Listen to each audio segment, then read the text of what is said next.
Hey guys, today we're going to be finding out how deep the ocean really is, so let's get straight to it. The ocean is really deep. Yep, Deeper, I already in fact, know that. than most of us realize. If you were to how deep shave is off it? all of the land from the tops of every continent and island in the world and fill up the ocean's deepest points with that land, then the entire Earth would be covered in an ocean 2 miles deep. If we... What? 3/4 of our planet is already covered in water, though, and it feels Yeah, a lot deeper 3/4 than of just it, 2 75%. miles. Let's start with a sense of scale. This dot right here is the size of an average. That small dot is a human compared to the size of the ocean in just this view, not even the whole world. What? Human. This slightly larger dot is the size of an elephant, and this is the size of the largest ship ever built, the Knock Nevis. With that in mind, let's start going underwater and see what we find out. The first milestone is at 40 meters below the surface, which is the maximum depth allowed for recreational scuba diving. A little further down at 93 meters is where the wreck of the Lusitania was discovered, which is interesting because the Lusitania itself is 240 meters long, which means that it sank in water shallower than it is long, so if the ship was standing on its stern or bow, it would be sticking out of the water. Wait, so if it was like that, then it would be poking out of the water. What? Water. Just slightly deeper than that at 100 meters is where diving can become seriously fatal if you're not careful because of decompression. It's already fatal at 100 meters. We're not even that far deep down. But that didn't stop a man named Herbert Nitsch to accomplish the free diving world record at a depth of 200 meters. This guy swam down to this level with just one single breath. But a little further down at 332 meters, we have the scuba diving world record, which was accomplished by another man named Ahmed Gabir. If he had swam down another 111 meters, then he would have reached the height of the Empire State Building if it was submerged underwater. Yeah, just another 111 meters. That shouldn't be that hard to do. And a little further than that, at 500 meters below the surface, we arrive at the maximum dive depth of blue whales, the largest creatures on the planet and also the limit of the U.S. Seawolf-class nuclear submarine. At 535 meters, we can... Wait, only 500 meters down, that's how deep blue whales go. But they're the biggest animals on the planet. Witness the maximum dive depth of emperor penguins, and this is when we must bring up the intensity of water pressure. At this level below the surface, the water pressure exerted on a person or the penguins would be roughly equivalent to a polar bear standing on a quarter. What? So further down the depths at 830. I get he's trying to like show us that it's a massive difference, but how do you picture a polar bear on top of a coin? Like, that doesn't even make sense to me, so I don't know. 30 meters would be the height of the Burj Khalifa in Dubai, the tallest building in the world.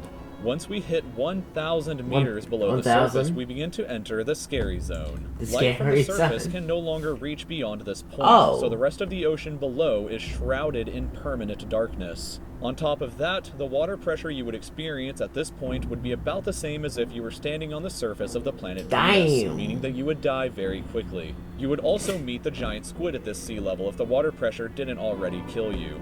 At 1,280 Wait, what am I meeting? At this sea level if the water pressure didn't already kill you.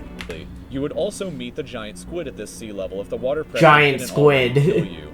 At 1,280 meters, we reach the maximum depth dived to by the leatherback sea turtle, and further down at 1,828 meters, we would reach the deepest part of the Grand Canyon were it to be underwater with us.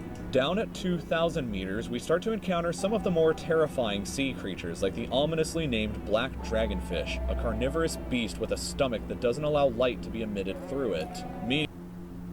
The black dragonfish. That sounds so creepy. Meaning that since we're in total darkness underwater at this point, the only way you would ever see this thing is with a flashlight. A little further down at 2,250 meters, we would reach the maximum depth dived to by both sperm whales and the very frightening colossal squid. Sperm whales often have sucker marks and scars left on their bodies from battles with the colossal squid that like... Is that how big it is? Oh my god. That's massive! take place at these incredible depths. The squids themselves can grow to be 14 meters long and weigh up to 750 kilograms with eyes the size of a dinner plate and razor-sharp sickles in the middle of their tentacles. So yeah, good luck with that down there. Yeah. Way further down at 3,000. Yeah, I'm good. I don't need to go down there. 1,800 meters, we can find the wreck of the RMS Titanic. And a bit past that, at 4,000 meters, we start to enter the abyssal zone of the ocean. Water pressure is at an astonishing 11,000 pounds per square inch down here, and there are numerous strange, almost alien-like creatures that inhabit these depths, such as the fangtooth, anglerfish, and viperfish. Down at depths such as the fangtooth, and viperfish. Let's just say they don't look very friendly, so I don't know if I want to go near them. Down at 4,267 meters is the average depth of the ocean where you would normally expect to hit the floor, but there are parts of the ocean that go significantly deeper than even this. At 4,791 meters rests the wreckage of the battleship Bismarck sunk during World War II, and way down at 6,000 meters is the beginning of the Hadal Zone, named after the underworld Hades itself. Damn. The water pressure down at these depths can become 1,100 times what you would experience way back on top at the surface, which is roughly equal to an elephant balancing on a postage stamp or a single person carrying the weight of 50 Boeing 747 jumbo jets. Down at these depths, you would be crushed immediately without any outside protection, but life still exists down here in various strange forms. At 6,500 meters, we reach the maximum depth that the DSV Alvin can dive to, a popular research submarine that helped to discover the Titanic. Way further down at 8,848 meters below the surface, and we have arrived at the height of Mount Everest, where to be upside down and placed underwater. And then, way further past even that, at 10,898 meters, we arrive at the depth reached by James Cameron in 2012 during the Deep Sea Challenge. Okay, who's going down almost 11 kilometers underwater? Like, that'd be too scary. Challenger mission. The deepest point in the ocean yet reached by humans was back in 1960, though, when two men named Don Walsh and Jacques Piccard reached a depth of 10,916 meters using their Trieste submarine. It took them 5 hours to descend through the ocean to this depth, and they only stayed for 20 minutes before a window cracked and they began to resurface. Just a bit further down from there at 10,972 meters, and we reach the average flight altitude of a commercial airliner. So if you've ever looked out of a window while on a flight and looked down to the ground, that's a very good sense of how incredibly deep down into the abyss that we are currently at. Finally, when we hit 10,994 meters, we have hit the bottom of the known ocean, called the Challenger Deep, right here on this map, just about 300 kilometers southwest of Guam Island. However, it is believed that there are almost certainly even deeper parts of the ocean than this that just haven't been discovered yet. It wasn't until 1997, after all, that the Sirena Deep was discovered with a depth of 10,732 meters, making it the second deepest known point in the ocean. It is estimated that only about 5% of the ocean's floor has been accurately mapped, leaving the other 95% to be currently a mystery. It may be only a matter of time before an even deeper part of our ocean is found, and who knows what we may discover there.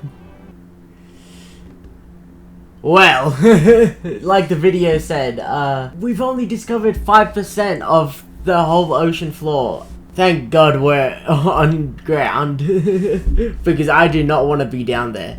Anyway guys, I hope you guys enjoyed the video. Don't forget to like, comment, and subscribe, and I'll see you in the next video. See ya.